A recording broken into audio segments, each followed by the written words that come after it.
স্বামী ছেলে যে প্রস্তাব দিয়েছি আমি কিভাবে পাব? সে ওই চাঁদনি নগরী এক এক করতে করতে 6-6টি কন্যা দিয়েছিল আমার ঘরে। সে হয়েছে বিদ্যাসরিকা।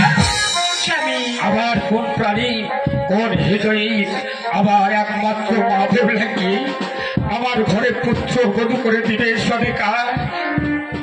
আমিও তাই ভাবছি স্বামী। রেখায়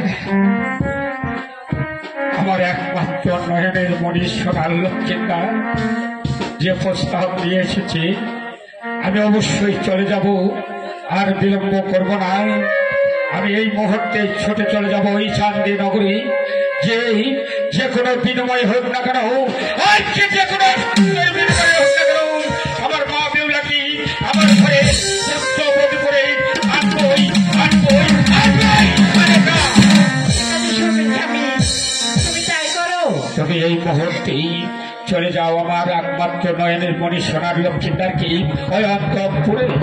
দেখি আমি আমার ছেলের কি ব্যবস্থা করতে পারি। এসো বাবা লক্ষ্মীন্দর। ঠিক আছে মা, তাই চলো।